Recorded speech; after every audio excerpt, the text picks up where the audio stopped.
নমস্কার, দেখছেন কলকাতা টিভি। আপনাদের সঙ্গে রয়েছি আমি ঋষিকেশ। প্রধানমন্ত্রীর সঙ্গে দেখা করে বৈঠক করেও কিন্তু রেহাই মিলল না। সিতাইয়ে ফিরেই সস্ত্রীক পালাতে হলো সাংসদকে। বর্তমানে এনসিপিআই সাংসদ, যিনি তৃণমূলের টিকিটে 2024 সালে লোকসভা নির্বাচনে জিতেছিলেন, জগদীশ চন্দ্র বর্মা বসুনিয়া, সস্ত্রীক তিনি সিতাই বাজারে তাদের বাড়িতে পৌঁছেছিলেন রাত 11টা নাগাদ পুলিশি নিরাপত্তায়। কিন্তু সেই পুলিশি ঘেরাটোপের মধ্যেও বিক্ষোভের মুখে পড়েন। আর বিক্ষোভের মুখে পড়ে কার্যত রাত 2টোর সময় পালিয়ে যেতে বাধ্য হলেন সিতাইয়ের বিধায়ক এবং কোচবিহারের সাংসদ জগদীশ চন্দ্র বর্মা বসুনিয়া। সিতাইয়ের বিধায়ক, তার স্ত্রী সঙ্গীতা বসুনিয়া, তিনি বর্তমানে ঋতব্রত বন্দ্যোপাধ্যায়ের গোষ্ঠীতে নাম লিখিয়েছেন। তিনিও কিন্তু মমতা বন্দ্যোপাধ্যায়ের ছবি সিম্বল নিয়েই নির্বাচনে জিতেছিলেন। আর তার ফলস্বরূপই সাধারণ মানুষ যে তাদের মেনে নিচ্ছে না কোনোভাবে তাদের এই পদক্ষেপকে, সেটা কিন্তু তারা বিক্ষোভের মাধ্যমে বুঝিয়েছেন বলে মনে করা হচ্ছে। এবং কোথাও গিয়ে এই বিক্ষোভের মুখে পড়ে কার্যত পালিয়ে যেতে বাধ্য হলেন জগদীশ চন্দ্র বর্মা বসুনিয়া এবং তার স্ত্রী। নির্বাচনের ফলাফলের 3 মাস পর বাড়িতে ফিরে সাধারণ মানুষের রোষের মুখে পড়লেন কোচবিহার জেলার সাংসদ ও বিধায়ক দম্পতি। অর্থাৎ কোচবিহার জেলার সাংসদ জগদীশ বসুনিয়া এবং সিতাই বিধানসভার বিধায়ক সঙ্গীতা রায় উভয়ই কিন্তু নির্বাচনের 3 মাস পর গতকাল সিতাইয়ে তাদের নিজের বাড়িতে ফেরেন।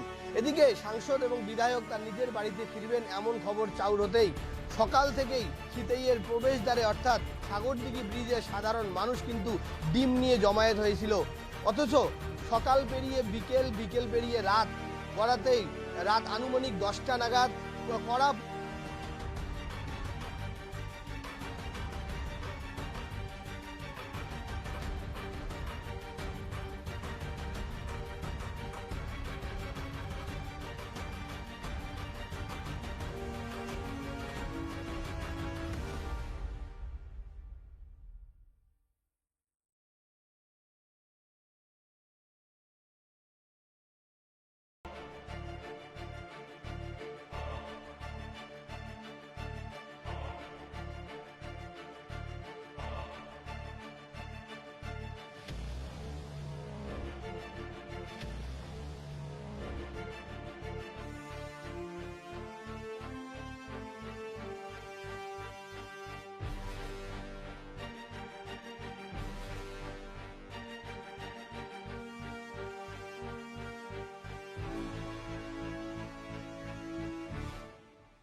রাজনৈতিক চর্চা হয়েছিল এই সিতাই এলাকায় তথা গোটা কোচবিহার জেলা জুড়ে। আর তারপরেই গতকাল কিন্তু রাতে একেবারেই কড়া পুলিশি নিরাপত্তায় যখন তিনি বাড়িতে ফেরেন, বাড়িতে ফেরার মুখেই কিন্তু কার্যত জনরোষের মুখে পড়েন এই সাংসদ এবং বিধায়ক দম্পতি উভয়েই।